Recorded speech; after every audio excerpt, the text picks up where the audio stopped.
happy little games, punk. Hello, fellow Batman fans, and thanks for coming back and checking out Part 4 on the history of Batman Returns. We are halfway through the series, so I decided to move over to the computer line and take a look at the version on one of my favorite home computers, the Amiga 500. How does it size up? Let's find out as we learn about the history of Batman Returns for the Amiga. By the time Batman Returns flew into theaters in 1992, there had been a few successful Batman games on the home computer market.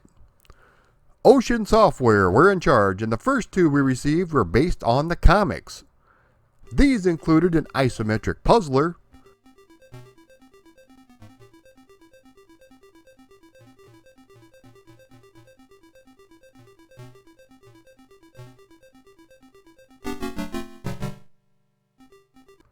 and an action-adventure game told through comic book panels.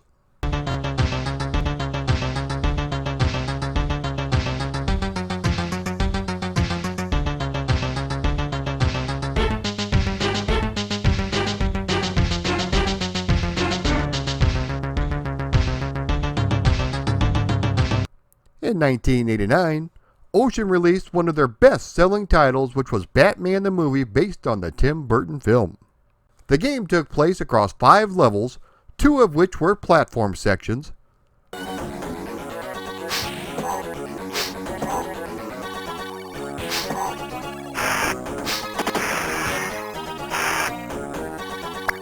a puzzle section,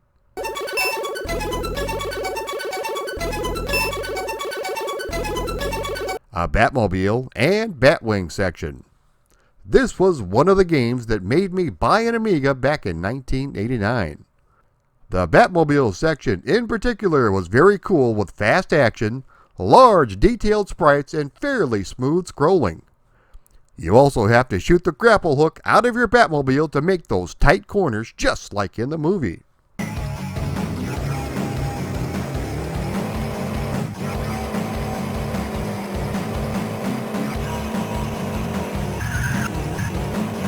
Let's not forget about the Batwing, where you have to sever all of the Joker's poison-filled gas balloons.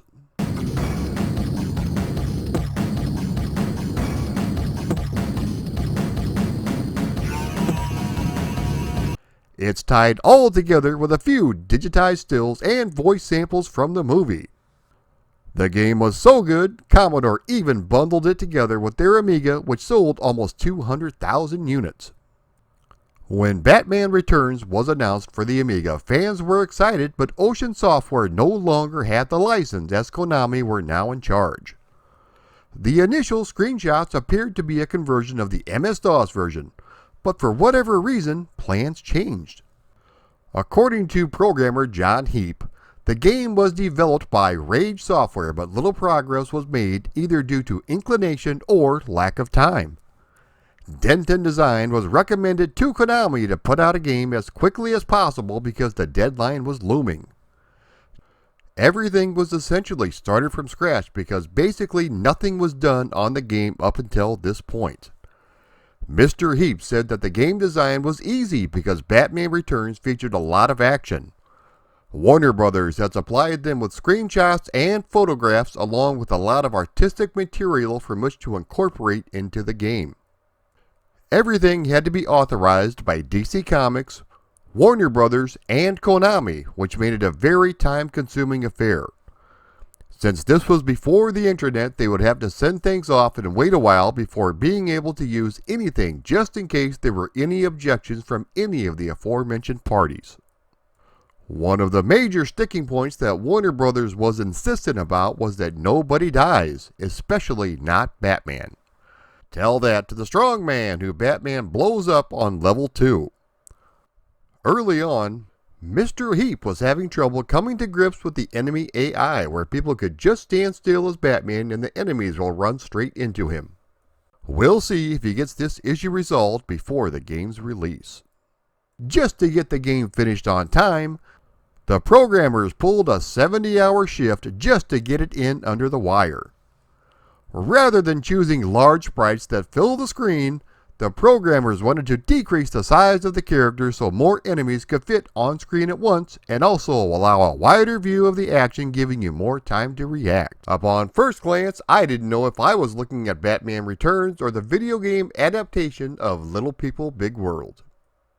The game takes place across 6 levels based on various set pieces from the movie. You have a few moves at your disposal, including a standard punch, high kick, roundhouse kick, and a flying kick. Various weapon pickups can be found throughout the levels, including batarangs, the bat rope, which can be used to lasso an enemy, sonic time bomb, which will stun an enemy, and a bat disc, which is useful for disarming the motorcycle gang. Once again, you do have to use a bit of strategy because certain items are needed to defeat certain bosses. The items are all time-based and will dissipate after a few uses. They do regenerate after a couple of minutes. There are also energy pickups as well as extra lives to be found. The programmers were told by Warner Brothers to recreate the backgrounds as closely as possible to what was seen on the big screen. Great care and attention to detail were put into the sprites and animation, and they did a pretty good job in my opinion. The music is a bit hit or miss, with the in-game music being a bit frantic but sounding pretty good coming out of my speakers. The downside is that only one song is used on all of the levels.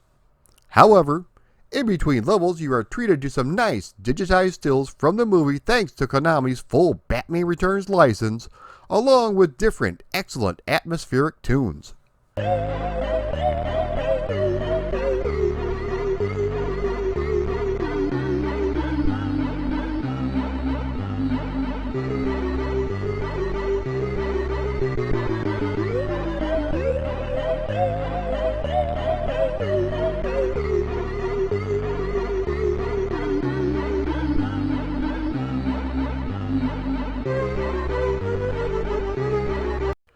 You even get sound effects and music at the same time. You face a variety of different circus freaks straight from the movie, including the organ grinder, fire breather, strongman, motorcycle skeletons, policemen, rocket firing penguins, and more. There are some platform elements in the game, but the problem comes with the sticky controls. You don't always jump the same distance every time. Thankfully, the majority of this is relegated to level 3. The game was originally going to have puzzle sections similar to the first Batman the Movie game by Ocean Software, where you had to reconnect the wires to the Batmobile, but they chose to leave these out in order to speed up the action. Speaking of the Batmobile, there are absolutely no driving sections in this game. They instead chose to increase the ferocity of the enemies and also up the difficulty. It's a straight up scrolling brawler that is very thin on gameplay.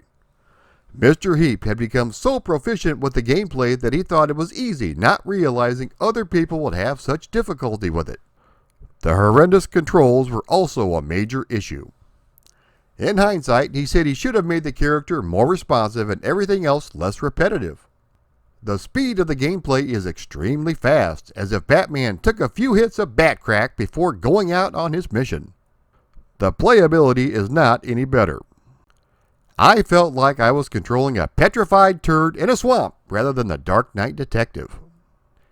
Even with the extra weapons, the game is extremely difficult, but it's the poor AI that gets my goat.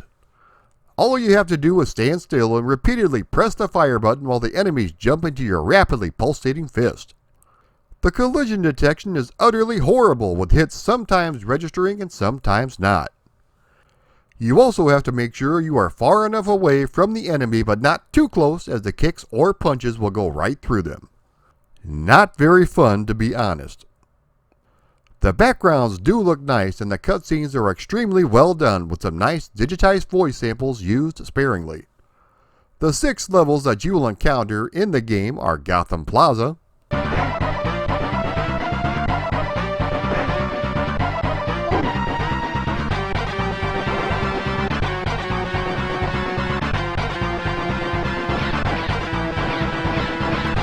Batman versus the Red Circus Triangle Gang.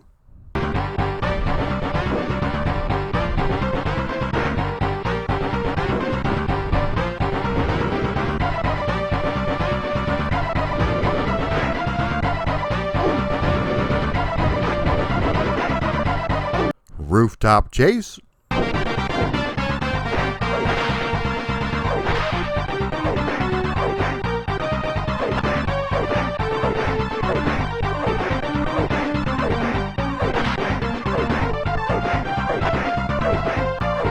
Circus Train.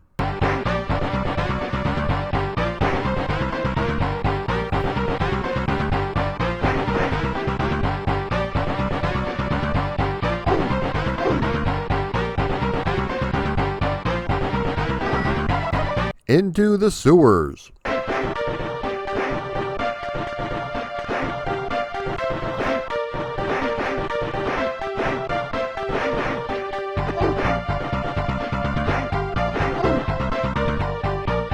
And the Penguin's Lair.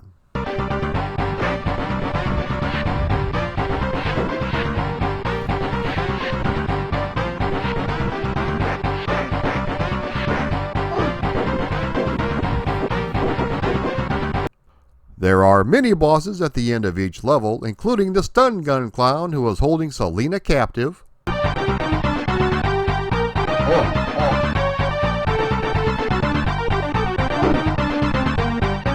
the Strong Man, in which Batman apparently murders him,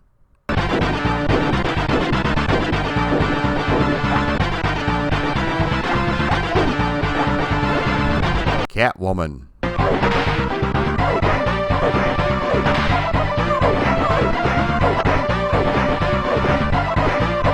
the Organ Grinder,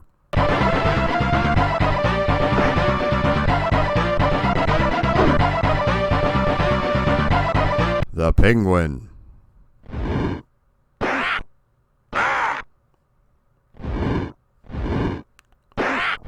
and the final showdown with Catwoman.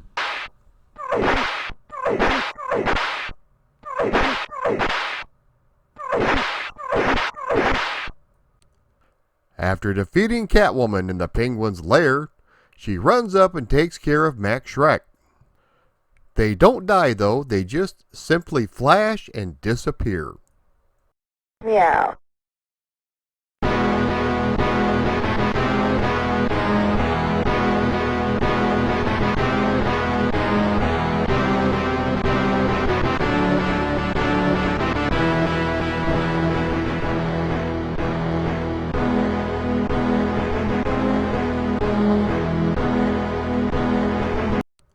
As I mentioned, this game made full use of Konami's full Batman Returns license by including digitized stills from the movie. As you can see, they are really well done and provide a nice break in between each level. When the game was released, it got extremely poor reviews. Looking back on it, I can see why, but I was always fond of the presentation and just wished they had tightened up the controls and maybe lowered the speed of the gameplay by about 4,000%. I guess a lot of it had to do with the looming deadline, but if a little more fine-tuning would have been done, it could have turned out pretty well.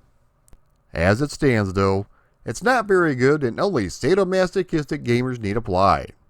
And you know who you are. Thanks for watching part 4 on the history of Batman Returns. Be on the lookout for another installment coming soon. Say it with me. Same Pat time, same Pat channel. If you like this video or any of the content on my channel, be sure to like, share, comment, and subscribe. Also, if you would like to support me on Patreon, please click the link below. Thank you all so much for watching.